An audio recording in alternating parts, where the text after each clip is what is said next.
हीच मुची प्रार्थनान हेच मुचे मागणी माणसाने माणसाशी माणसा सम वागणे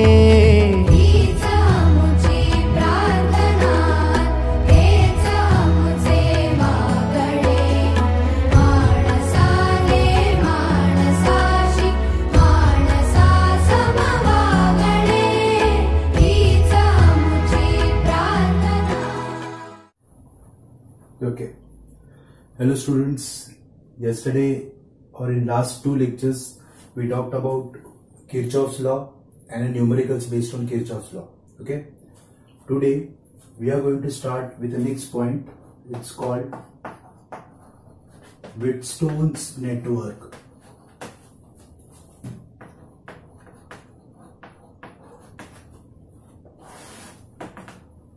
But first of all, what exactly is Wheatstone's network, okay, and how it uses Kirchhoff's law, okay.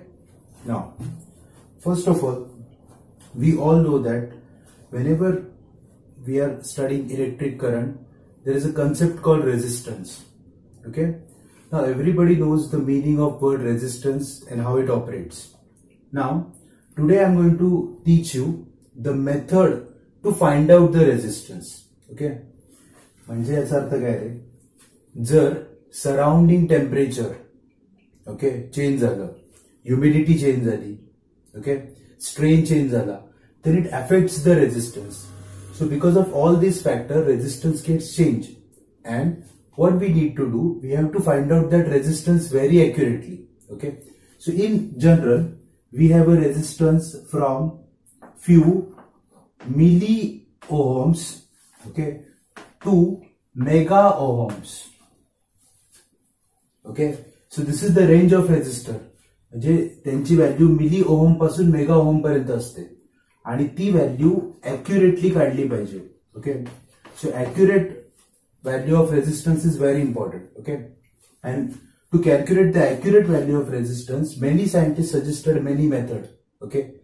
The most effective is suggested by Wheatstone, okay. That is we are going to study in Wheatstone network, okay. आता महत्वाचं काय आहे तर आपण म्हणजे किंवा Wheatstone, Charles Wheatstone is a name of scientist, okay. त्यांनी जी method आपल्याला सांगितली आहे ना, त्या मेथडनी आपण म्हणजे the range of resistance is from 10 ohms to 100 ohms.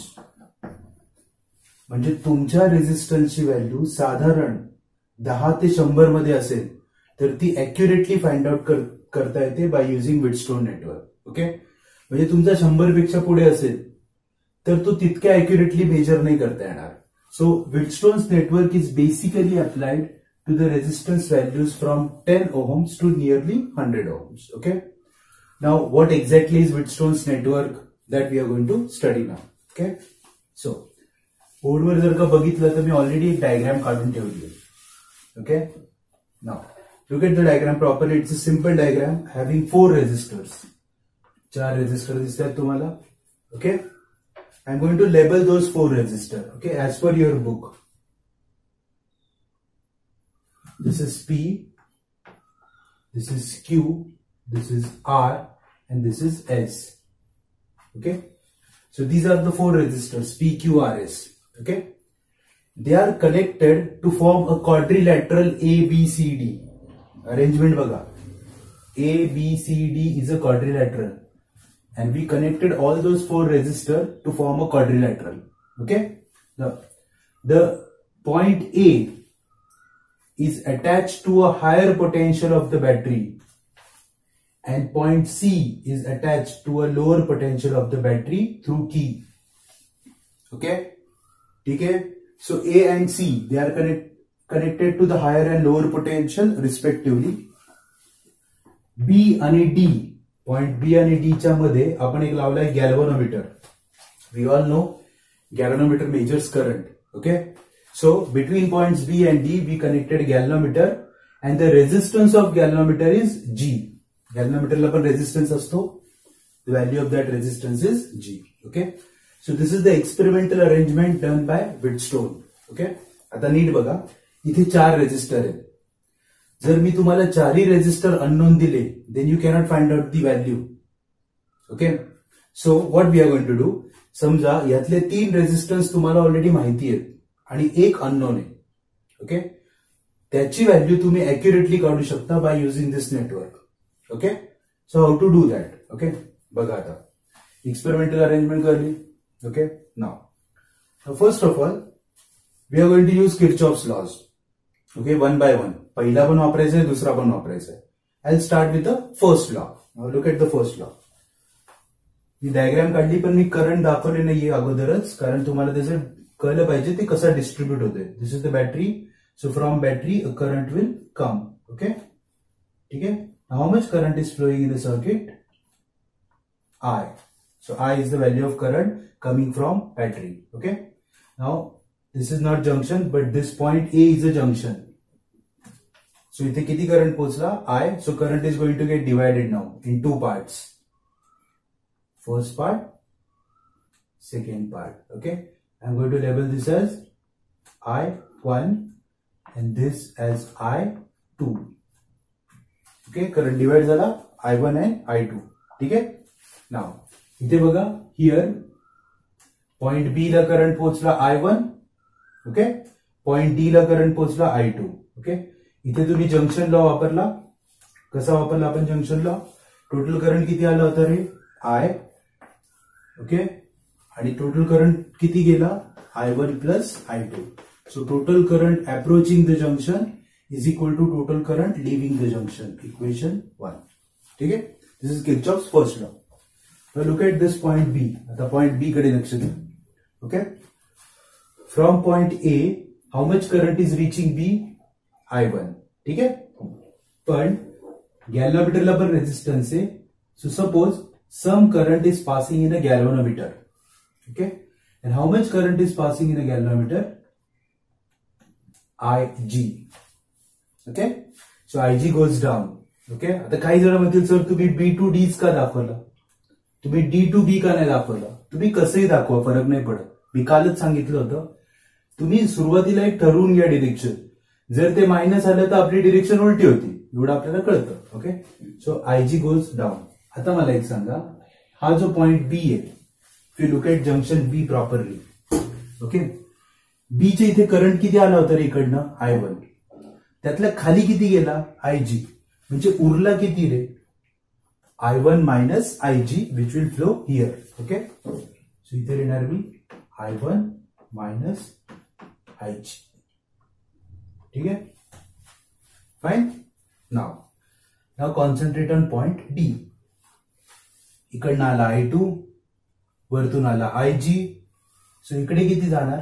या ब्रांच मध्ये जाणार I2 प्लस Ig. ठीक आहे. ओके, इथपर्यंत कळते. आता फायनल जंक्शन डी. वरतून कोण आला? I1 minus Ig. इथून कोण आला? I2 plus Ig. राईट. दोघांची ऍडिशन करा. ओके, दोघांची ऍडिशन केल्यावर काय येईल? I1 minus Ig plus I2 plus Ig. Ig gets cancel. So answer आलं I1 प्लस I2. म्हणजे इथे किती करंट चाललाय? I1 plus I2. आणि I1 प्लस I2 कोण आहे आपला? I. So how much current is going down? I. म्हणजे बॅटरीतनं जेवढा करंट निघाला होता तेवढा परत बॅटरीत आला. म्हणजे आपलं जे काही करंटचं स्प्लिट केले, डिस्ट्रीब्युशन केले, that is absolutely correct. Got this diagram? Okay, so this is the distribution of current. Okay, now the part is very easy. आता तुम्हाला लगेच येणार आहे. ओके, करंटचं डिस्ट्रीब्युशन झाल्यानंतर apply Kirchhoff's law. Okay, Kirchhoff's second law. Okay, so using Kirchhoff's second law.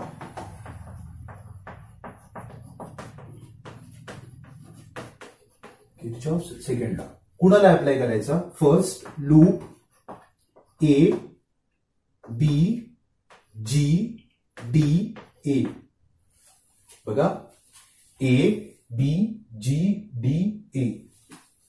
चला सांगा मला first law A B G D A ला.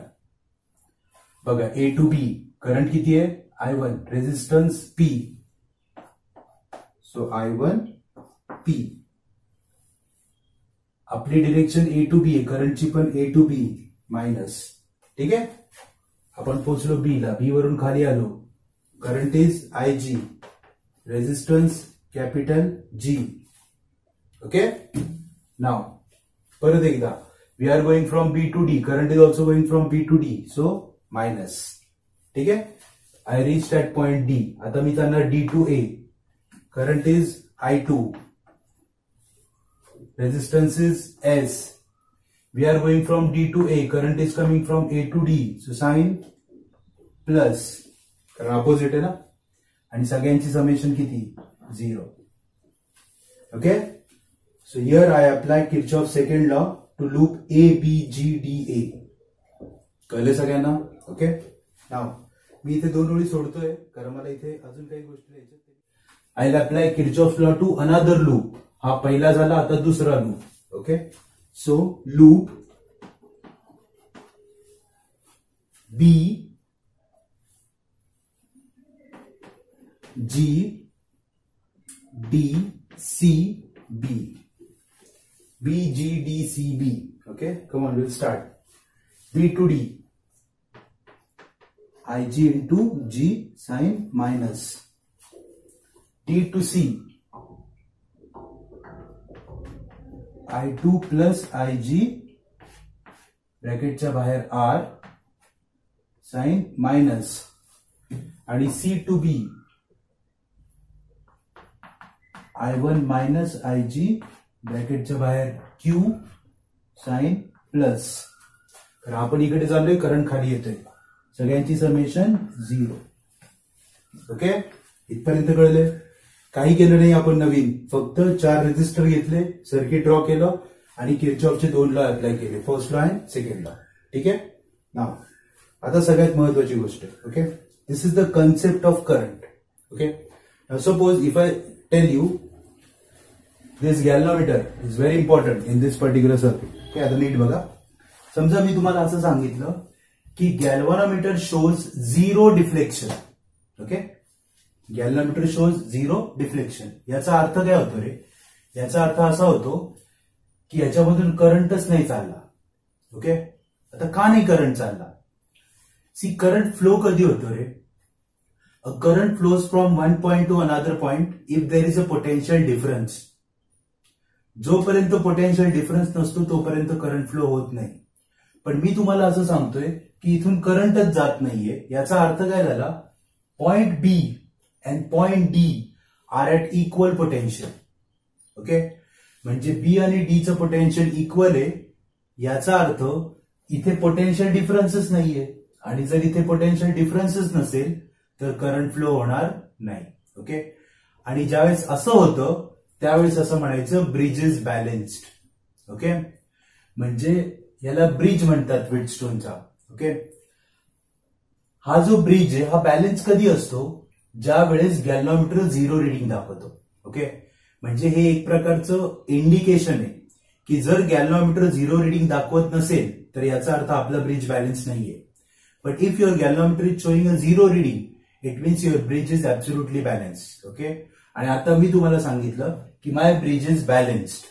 ओके, जी एक स्पेशल केस झाली. I tell you that bridge is balanced. If bridge is balanced, galvanometer will show you 0 deflection, त्यातून करंटच जाणार नाहीये. मग गॅल्व्हनोमीटरने जर का 0 डिफ्लेक्शन दाखवलं तर आयजी ची व्हॅल्यू 0 होणार. Okay, C, G is a resistance, resistance नाही 0 होणार, करंट 0 होणार. ओके, म्हणजे मी इथे लिहितो आयजी इज इक्वल टू 0. बघा, IG is equal to 0. Now I will put all the values in equation. Okay, so आता आयजी ची व्हॅल्यू किती टाकायची? 0. टाका बरं इकडे, काय येणार सांगा? Minus I1 into P, 0 into G is 0, plus I2 into S equal to 0. हा मायनस पलीकडे घ्या. I2S is equal to I1P. याला पहिलं इक्वेशन. ओके, ठीक आहे. सिमिलरली इथे पण टाका IG 0. IG 0 म्हणजे पहिली टर्म गेली. दिस इज 0. ओके, सो काय येणार इथे? Minus I2R. Okay, minus I2R plus IG 0 आहे म्हणजे I1 into Q is equal to 0. ठीक आहे. परत एकदा हा पलीकडे घेतला तर प्लस होईल म्हणजे काय आलं I2R is equal to I1Q. I2R is equal to I1Q. ठीक आहे. समजलं दोन इक्वेशन. पण हे कधी when your bridge is balanced. जोपर्यंत ब्रिज बॅलन्स नाहीये तोपर्यंत तुम्ही आयजी ची व्हॅल्यू 0 टाकू शकत नाही. म्हणून मी पहिल्यांदा तुम्हाला इक्वेशन लिहून दाखवले. ओके. का? कारण कधी कधी न्यूमरिकल मध्ये असा प्रश्न येतो फाइंड आयजी. आता ज्या अर्थी ते तुम्हाला सांगतायत फाइंड आयजी म्हणजेच ब्रिज बॅलन्स नाहीये म्हणजे आयजी 0 नाहीये. मग त्यावेळेस तुम्हाला हे इक्वेशन नाही कामाला येणार. त्यावेळेस तुम्हाला हे ओरिजिनल इक्वेशन कामाला येणार आहे. Okay. So bridge is balance when potential at B and potential at D is equal म्हणजेच आयजी ची व्हॅल्यू 0. आपण हे दोन्ही टाकले. आपले दोन इक्वेशन आले. इक्वेशन 1 आणि 2. 1 आपण ऑलरेडी वरती लेबल केलं होतं. सो 2 आणि 3. ओके. या दोघांचा रेशो घ्या. आता ते तुम्ही ओरली पण घेऊ शकता. बघा I2 I2 I1 I1 cancel होणार. So what you are going to get P upon Q is equal to S upon R. P upon Q is equal to S upon R. Okay. आता बघा PQRS कुणाच्या value आहेत? रेझिस्टन्सच्या ना. मी सुरुवातीला सांगितलं होतं 4 पैकी 3 माहिती आहेत मला. So you can find out the fourth one. Okay. So that is the condition of balancing the bridge. म्हणजे याचा अर्थ काय रे? सर चेक कसं करायचं आपल्याला कसं काय कळणार ना. समजा मी तुम्हाला आता व्हॅल्यू देऊन दाखवतो 5 10. ओके. 25 50. ब्रिज बॅलन्स आहे का? हो आहे ना. का? 5 अपॉन 10 म्हणजे 1/2. 25 अपॉन 50 म्हणजे 1/2 म्हणजे ब्रिज बॅलन्स आहे. आता नाही तो 1 अपॉन 2 आहे. हा 2 अपॉन 5 आहे. ब्रिज बॅलन्स नाहीये. हा माहितीच नाहीये तुम्हाला. काढू शकता तुम्ही because P upon Q is equal to S upon R. You can find out S. Okay. म्हणजे हे तुम्हाला लगेच चेक करता येतं ब्रिज बॅलन्स आहे का नाही. ओके. पण आपला ब्रिज बॅलन्स असेल तर गॅलनोमीटर मधला करंट किती होणार? 0. And this is how will get the answer. So this is called Wheatstone's network. Okay. याचे ऍप्लिकेशन पण आहेत. नेक्स्ट टाइम आपण याचे काही न्यूमरिकल आणि ऍप्लिकेशन शिकणार आहे. बट हे तुम्ही समजून घ्या how we proved Wheatstone's network. We proved Wheatstone's network by using Kirchhoff's laws. ठीक आहे. सी शांतपणे बघा हे तुम्हाला समजेल. हे खूप सिंपल आहे. पण त्यासाठी किर्चॉफचे लॉ पहिले रिवाइज करा. डायरेक्ट तुम्ही किर्चॉफचे लॉ जोपर्यंत तुम्हाला पाठ होत नाही व्यवस्थित तोपर्यंत हा पाठ थोडा कॉम्प्लिकेटेड वाटेल. पण तो खूप सिंपल आहे. ओके. बरं. आता तुम्ही म्हणतात सर तुम्ही हे किर्चॉफच्या लॉनी प्रूव्ह केलं पुस्तकात पण आहे. ओके. मी तुम्हाला पहिल्या लेक्चरला सांगत होतो की तुम्ही असं नका विचार करू की ओम्सचा लॉ चुकीचा आहे किंवा ओम्सचा लॉ आउटडेटेड आहे. नाही. ओम्सचा लॉ सिंपल सर्किटसाठी कॉम्प्लिकेटेड साठी नाहीये किंवा कॉम्प्लिकेटेड साठी त्रास होतो म्हणून आपण किर्चॉफचा लॉ तयार केला किंवा किर्चॉफचा लॉ यूज करतो. Now I can prove this equation by using Ohm's law also. हे तुमच्या बुकमध्ये नाहीये पण तुम्हाला समजावं म्हणून मी काय करतो आता same equation I will prove by using Ohm's law. Okay. बघा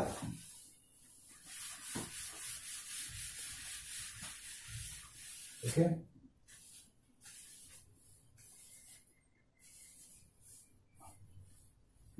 बघा आता लक्ष द्या. सिंपल आहे. आपला ओम्स लॉ काय असतो रे? अगदी सोप्या शब्दात V is equal to IR. चालेल. ठीक आहे. हे दोन पॉइंट्स ए आणि B. So voltage between A and B VAB. VAB. चालेल. काय येणार? V is equal to IR. किती करंट चाललाय? I1. रेजिस्टन्स किती आहे? P. ठीक आहे. म्हणजे कसं लिहायचं ते तुम्हाला दाखवलं एकदा ना. आता मला सांगा मी तुम्हाला ब्रिज बॅलन्स आहे. ओके. याची एक कंडिशन सांगत होतो मगाशी की ब्रिज केव्हा बॅलन्स असतो? When potential at B and potential at D से. म्हणजे मी आता असं लिहितो potential at B is equal to potential at D. तरच ब्रिज बॅलन्स आहे. Otherwise bridge is not balanced. Okay. So potential at B is equal to potential at D. ठीक आहे. आता आपण एक काम करू. add VA on both sides. ठीक है, come on, add VA plus VB is equal to VD plus VA. ठीक है, हा आता अरेंजमेंट बघा. VA minus VD is equal to VA minus VB. काय केलं रे, ही टर्म पलीकडे घेतली, ही टर्म इकडे घेतली. आता VA minus VD, VA minus VD म्हणजे या दोघांमधला पोटेन्शियल डिफरन्स. ठीक आहे, मायनस आहे ना, डिफरन्स ना. सो ए आणि डी मधला पोटेन्शियल डिफरन्स किती येणार, I2S. सिमिलरली ए आणि बी मधला पोटेन्शियल डिफरन्स किती येणार, I1P. आलं होतं का मगाशी हेच इक्वेशन, कळलं, ओम्स लॉ पण येतं. ठीक आहे, बरं परत एकदा अजून एक इक्वेशन काढायचं ना आपल्याला दुसरं. VB is equal to VD ना. आता हे रब करतो मी, फक्त इक्वेशन ठेवतो.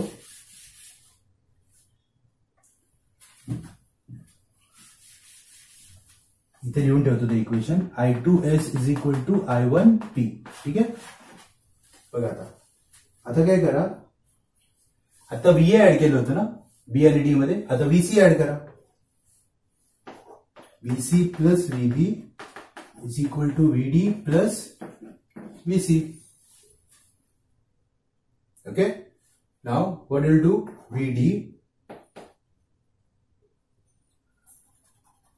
VC minus VD is equal to VC minus VB. What is VC minus VD? VC VD या दोघांमधला डिफरन्स. करंट किती आहे, I2 प्लस IG. आपण IG शून्य आहे ना, म्हणजे I2R. VC मायनस VB हा करंट, पण IG शून्य. Again take ratio now, I2 cancel, I1 cancel, S upon R is equal to P upon Q. Okay, जी गोष्ट तुम्ही किर्चॉफनी केली ती ओम्सनी पण येते. ओके, पण आता तुम्हाला नवीन किर्चॉफ लॉ शिकवलंय म्हणून ते किर्चॉफ लॉनी प्रूव्ह करतात. ओके, ठीक आहे. नाउ वन मोर थिंग, तुम्हाला ते प्रॉपर्टीज माहिती असतील, properties of equal ratio maths मध्ये शिकला असाल तुम्ही. ओके, याला मी असं लिहिलं तरी चालतं बरं का, त्यांना अल्टरनेंडो म्हणतात. This is called as alternendo.